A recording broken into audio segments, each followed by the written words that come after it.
Так, ну что ж, всем привет. С вами снова Ник 312. Это будет второй обучающий ввод по игре в третьих героев в лучшем качестве звука, чем было в прошлый раз, с раздельно русско-английской дорожкой. И будет у него несколько еще ключевых отличий от предыдущего ввода. В первую очередь, это, конечно, как можно заметить с главного экрана, версия игры. Была выбрана версия Horn of the Abyss, или сокращенно HOTA. Причиной тому выбору послужило несколько факторов. В первую очередь, конечно, это то, что у HOTA, вообще говоря, не так много отличий от SODA, от Дыхания Смерти. И по, там, скажем, обучающему видео HOTA вполне можно понять, что происходит и в SODA. Вот, конечно, какие-то довольно заметные отличия есть, я о них сообщу, но они не меняют геймплей так кардинально, как, например, в том же Воге, да. И вот, кстати, то, что HOTA далека от Вога, это второй ключевой момент, потому что HOTA — это, пожалуй, такой единственный, который я знаю, скорее всего, единственный, который существует, мод, который действительно может претендовать на полноценное продолжение линейки Возрождение Рафии, Клинок Армагеддона, Дыхание Смерти. И вот четвертым в этом ряду вполне может стоять HOTA. Почему это такой... Существует несколько, наверное, ответов на этот вопрос. В первую очередь, это потому, что сохранена атмосфера героев. Четкого определения атмосферы героев я, наверное, дать не смогу, но вот играя в игру, ты чувствуешь, что это абсолютно та же игра, в которой ничего не изменено кардинально, просто введены какие-то приятные вещи, какие-то новшества такие, которые не режут глаз. Введен целый новый город, который полностью вписывается и в атмосферу, и в сюжет, и в мультиплеерный баланс. Вот, ну, мультиплеерный баланс не то, что он совсем полностью, но будем считать, что полностью на самом деле. То есть там совсем-совсем мелочи некоторые вылазят, которые будут поправлены уже, скорее всего, в следующей версии. Вот, да, кстати, о версии, если вот будут смотреть после выхода следующей версии, то это версия еще 1.2 HOTA. Соответственно, в 1.3 тоже будет много чего, думаю, поправлено, и об этом тоже буду говорить. Вот, но это уже в процессе самого туториала. Где ссылки на скачку, всякие краткие описания нововведений и так далее, все это будет в описании. Надеюсь, что к этому времени уже будет версия 1.3 к моменту окончания этого ввода. Вот, ну и можно, наверное, потихоньку начинать говорить уже непосредственно об игре.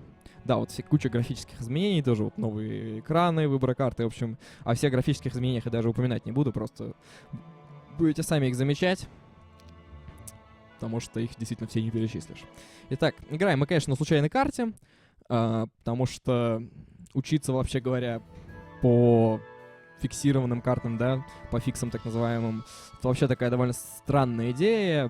То есть, не знаю, возможно, конечно, можно, но я бы не стал, потому что все-таки баланс на фиксе зависит в основном только от создателя фикса, а баланс героев прослеживается только в случайных картах. Вот, поэтому играть будем на случайной карте. На шаблоне 2SM4D3. Для тех, кто не знает, повторюсь, что шаблон — это некоторый граф, по которому генератор будет создавать карту. То есть все шаблоны были изначально зашиты в игру, но вот игроки до этого докопались и поняли, что некоторые из этих шаблонов им не нравятся, они какие-то жутко несбалансированные, неинтересные бывают, там просто кривые, которые там генерируются очень криво, неоднозначно. Вот, поэтому они зафиксировали набор шаблонов, на которые они хотят играть, и теперь шаблон выбирается до начала игры. То есть в данном случае мы выберем шаблон 2SM4D3. Покажу вам сейчас его схему. Вот так он выглядит. Значит, что это значит? Это ни в коем случае не фиксирует прям вот точно карту, на которую мы будем играть. Это всего лишь фиксирует количество зон. Ну, то есть что фиксирует, вообще говоря, нарисованный граф, да? То есть количество вершин, связи между ними. И в данном случае еще дополнительная информация в виде примерной охраны, то есть в соотношении сильная, слабая, средняя охрана в зоне, да, по отношению ко всей охране, выбранной на карте. То есть, соответственно, да, вот мы же при генерации ставим здесь сильные, слабые, нормальные монстры, и в самом шаблоне тоже в зоне зашиты сильные, слабые или средние монстры. И это, соответственно, эти значения более-менее перемножаются и дают итоговый коэффициент. Итак, значит, мы видим, да, что вот обозначены зоны, в которых родятся игроки. Зона — это просто некоторая территория с одинаковым типом почвы, ограниченная каким-то ландшафтом. Все переходы — это не обязательно именно географические переходы, и уж тем более не обязательно зоны расположены именно так, как на рисунке. То есть, например, вот этот переход может быть спокойно там порталом из одной части карты в другую, там какой-нибудь вот этот переход может быть вообще переходом в подземку, а вот этот может быть вполне обычным переходом в ландшафте, да. Вот. Также здесь указана еще сила зон, ценность начинки с точностью до ценная или обычная, и все шахты. Ну вот шахты видно, а остальное можете почитать потом сами, если интересно будет. Я дам ссылку тоже в описании ко всем стандартным шаблонам, на которых играют, и легенды к ним. Вот, там сможете посмотреть более подробно, что представляет из себя эта схема. По ходу прохождения тоже, возможно, в будущем говорить по этому поводу. Так, значит, да, генерируется шаблон на настройках L+, то есть большая карта с подземельем, 2 игрока, 0 компьютеров. В HD-моде можно еще выбрать, о том, что такое HD-мод, тоже чуть позднее, можно еще выбрать тип дорог, который будет доступен при генерации. В принципе, обычно это делается по договоренности с противником, но поскольку мы здесь будем играть с компом более-менее, то я ставлю только самые быстрые дороги, чтобы просто быстрее проходило наше развитие. Воды нет, монстры сильные, все стандартно. Теперь по поводу замка. Значит, замок был выбран для игры Инферно. Многие его считают самым слабым замком или одним из самых слабых замков, кто как. В чем-то в этом есть смысл, но, как правило, на самом деле большинство этих людей просто не представляет, как за него играть. Не представляют основную фичу Инферно под названием Демонение, или не представляют, насколько она на самом деле сильна. И вот, в частности, на SM-ке они считают Инферно одним из самых слабых замков. И действительно, у этого есть основания, потому что на старте у Инферно очень большие проблемы. Вы это увидите, скорее всего. Хотя в ходе это немного нивелировано, но все равно я об этом скажу. И, соответственно, вся мощь Инферно начинает отслеживаться более-менее только со второй недели.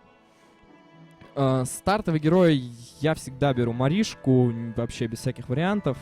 Ну, то есть иногда, возможно, буду пробовать брать Калха в каких-нибудь партиях таких, ничего особо не значащих, просто для теста, да. Почему Маришка? Потому что специальность демоны. Демонов у нас будет очень и очень много с некоторого момента. И эта специальность будет действительно усиливать наш стек заметно. Да и +1 скорости поначалу тоже будет помогать на самом деле. Соответственно, есть там старты через Калх, через Октавию, через каких-нибудь Игнатов. Про них даже пока не рассказываю, потому что сам так особо не играл, поэтому... Ну, то есть нет, я даже, конечно, пытался так играть, но не понравилось, скажем так. Старт через Маришку мне всегда нравился больше. Ну, именно с потенциалом delayed гейма. Ограничения хода, конечно, никого не ставим, болтать их буду долго. Сложность, да. Соответственно, в прошлый раз я в прошлом вводе сложности уделил очень мало внимания, бросил буквально пару фраз, и многие люди не поняли, что за фигня, почему, вообще говоря, 160% сложность, да, а не 200%. Почему-то 200%, ну, то есть понятно, почему 200% считается такой хардкорной сложностью, да, 160% недостаточно хардкора. Ну, вот на самом деле люди, которые так думают, они просто не понимают, в чем заключается хардкор в реальной игре. То есть сложность заключается не в том, что у тебя нет ресурсов, и ты вот там борешься как-то, пытаешься их раздобыть. Нет, это все фигня, потому что ресурсы ты все равно найдешь, а то, что их изначально 0, это только добавляет рандома в том, что кому-то там вначале пойдется пара кучек, кому-то нет. От скилла это довольно слабо зависит. А вот когда какой-то стартовый запас по ресурсам есть, то уже начинает очень сильно решать скилл, именно вот такой глобальный, потому что... от реализации. То есть у тебя уже есть какие-то возможности, и дальше все зависит от реализации твоих возможностей. Соответственно, там те 10 тысяч ресурсов, которые тебе выдаются в начале, там папашка и нубас или средний игрок реализуют совершенно по-разному. Ну хорошо, папашка и средний игрок на самом деле примерно одинаково, но неважно. Нубас и папашка реализуют точно по-разному. Вот. Соответственно, 160% она куда более сложна на самом деле, чем 200%, как по мне, по крайней мере, потому что именно очень много возможностей, и все их нужно грамотно контролировать. Ну, собственно, вы увидите тоже это. Ну и плюс ко всему, да, 200% просто реально более рандомно за счет того, что просто там очень сильно вначале решают всякие там парочка сундучков или кучки золота или что-нибудь в этом роде. Так, ну, думаю, что в старте все. Давайте сгенерим карты и уже начнем, собственно, само прохождение. Какое прохождение, я говорю? Вот.